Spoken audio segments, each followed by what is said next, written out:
Can you give an example of any creature, big creature, small creature, any creature made by Allah subhanahu wa ta'ala? Earth. Earth is a creature, living creature. Creature मतलब जान है, generally creature मतलब And और creation मतलब दोनों। So, according to science, we can classify the kingdom. There are these animal groups into two: vertebrates and invertebrates. Vertebrates means which have the backbone. Those organisms that have the backbone, we call them vertebrates. And those who doesn't have the backbone, we call them invertebrates. So today I am going to describe one of that very little creature, those who are belongs to the class invertebrate groups. Okay, and these consist of the largest of the phylum, and this belongs to the phylum Arthropoda. For the senior students, I would like to know, do you know what do we mean by Arthropoda? It means insects. Insects देखा है ना सभी ने? कौन सा insect देखा है? जल्दी से दो इंसेक्ट्स का नाम बोलो। एक बहुत ही honey bee. Insects, the word insect is too much, very big. Not only just for one or two insects. There are so many beautiful insects. You know who is the most beautiful insect? Butterfly. We love to see the butterflies, the colorful butterflies. Even if we go to the butterflies, there are so many species. Okay. And if we feel the insect as dangerous, which is a dangerous insect, which can create a lots of disease. कौन सा insect बहुत सारे disease काट लेता है तो मतलब अजीब भी होता है? Mosquito. It is a dangerous insect. Okay, because अगर ये काट ले तो बहुत सारे डिजीज हो सकता है, मलेरिया, डेंगू, एलिफेंटेसिस. उसके बाद कुछ इंसेक्ट्स हैं जो बहुत पावरफुल भी है.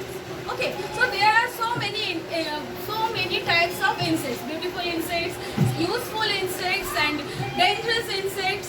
So in Islam, in Quran, there are 200 verses that tells us about insects. Even there are 3 insects in which Allah Pak has sent 3 surahs. 3 insect के नाम पे तो Allah Pak ने सूरा भी दे दिया. कौन कौन सा? एक मैंने पहले बताया, डिस्क्राइब किया, तो कौन बता पाएगा? सूरा अल-नहल, that means honey bee. Honey bee के बारे में मैंने लास्ट एक बार बताया था. और कौन कौन सा इंसेक्ट के ऊपर जो है सूरा आया है? बोलो. एंड. Very good. एंड उस सूरा का नाम क्या है? सूरा नमल. अल-नमल. सूरा अल-नमल. और एक और इंसेक्ट के ऊपर अल्लाह पाक ने सूरा नाजिल किया है, वो कौन सा है? No, but not butterfly. Spider, and that is Surah Ankabut. Yes, so today I am going to say only few insects and about their special qualities. So first of all, I am going to highlight very rare insect जो कि गर्मियों में हमारे घर में बहुत ज़्यादा available होता है. कहीं पे भी मीठा हो जाए तो आ जाता है. क्या एंट आता है? हाउस फ्लाई भी आता है.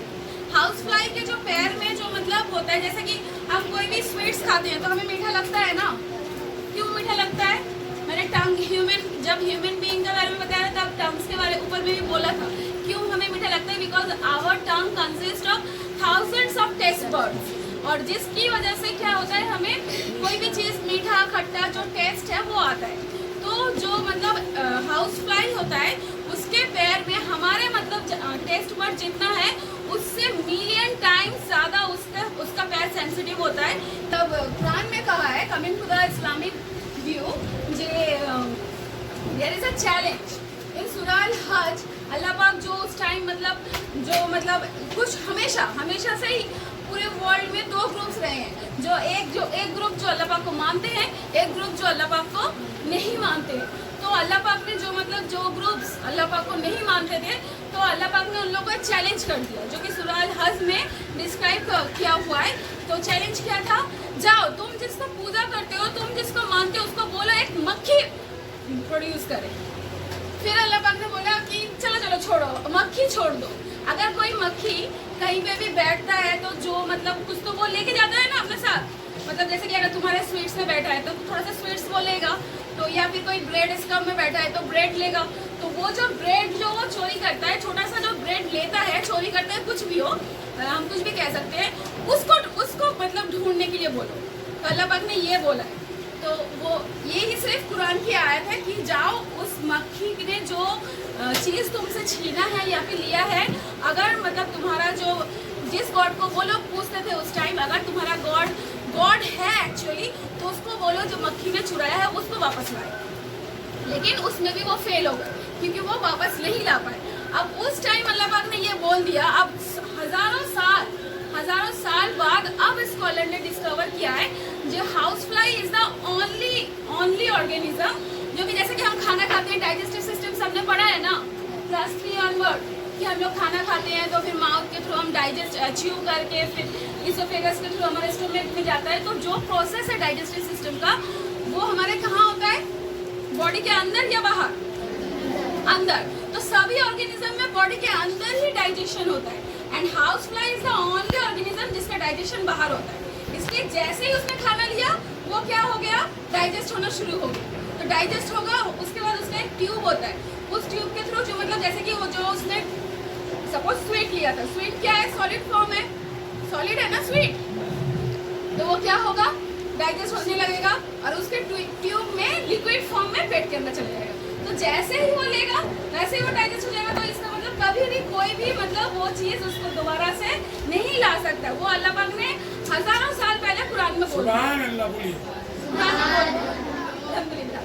हमेशा कोई भी आश्चर्य चीज, सरप्राइज चीज सुनने के बाद अल्लाह को तारीफ करना चाहिए। सुभान अल्लाह, अल्हम्दुलिल्लाह, कभी सुभान अल्लाह बोलना चाहिए। इसीलिए अल्लाह ने कहा कि मेरा चीज देखो और सुभान अल्लाह जुबान से जिक्र में रहो। तो जो पढ़े लिखे हाई लेवल के पढ़े लिखे आदमी हैं वो हमेशा जुबान को किस में रखते हैं, सुभान अल्लाह। क्योंकि हर चीज में आपने देखा है, तुमने जो पॉइंट बताया ये मुझे मालूम नहीं था, ये छीन कैसे सकते हैं। तो आज तुमने एक्सप्लेन किया है माशाअल्लाह। ये वो लिक्विड फॉर्म में चला जाता है तो छीनेंगे कैसे? मतलब nobody can snatch that liquid form of sweet.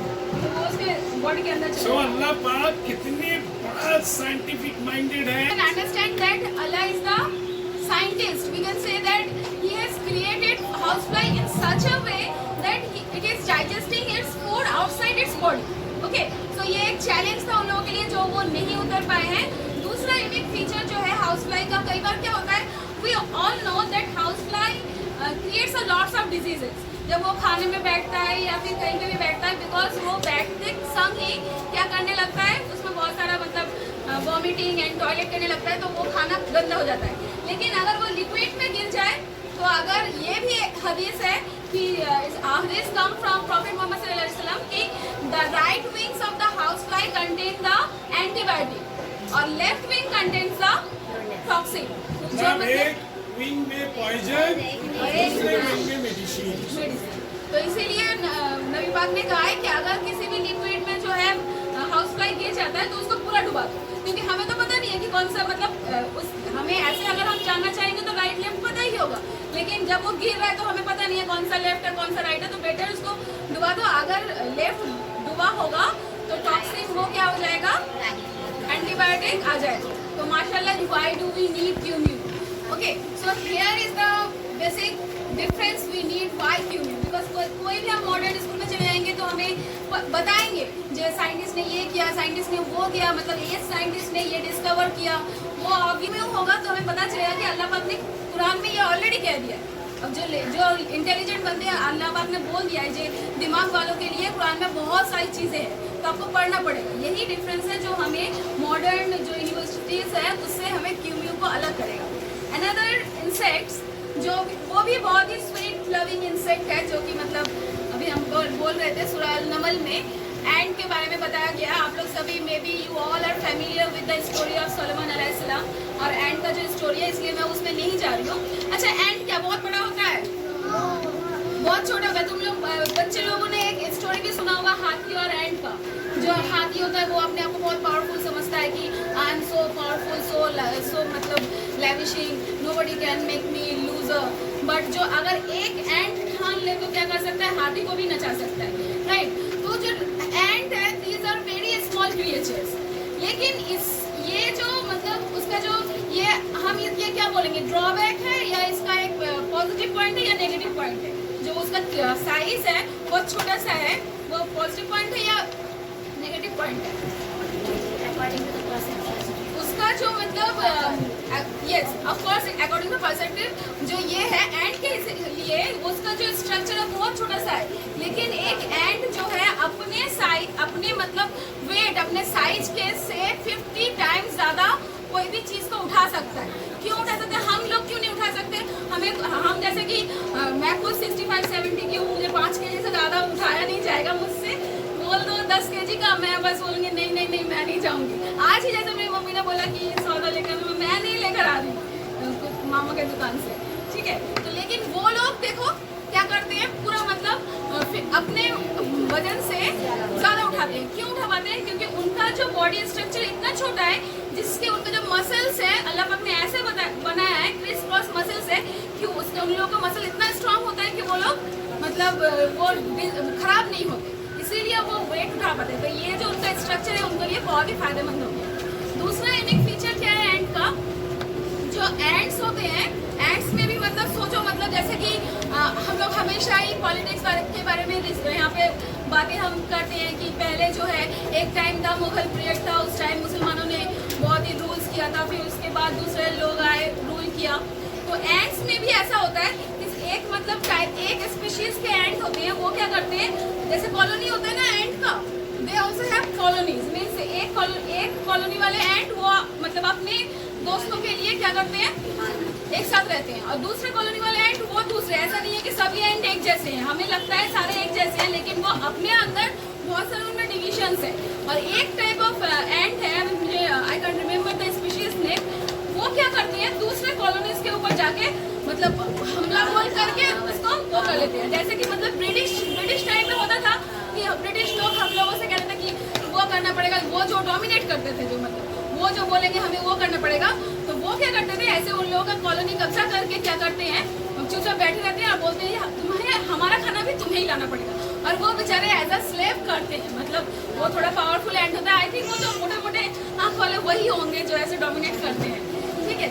तो उनके अंदर भी ये चीज़ें हैं जो मतलब war and struggle and domination जो एक एंड में भी होता है, ठीक है। दूसरा यूनिक फीचर क्या है एंड्स लोगों का, ये जो होते हैं इन लोगों का 2 स्टमक होता है, हम लोगों का 1 स्टमक होता है, लेकिन एंड लोगों का 2 स्टमक होता है। ऐसा नहीं, इसलिए नहीं कि दे आर वेरी हंग्री और they are very gold diggers means लालची, ऐसा नहीं है।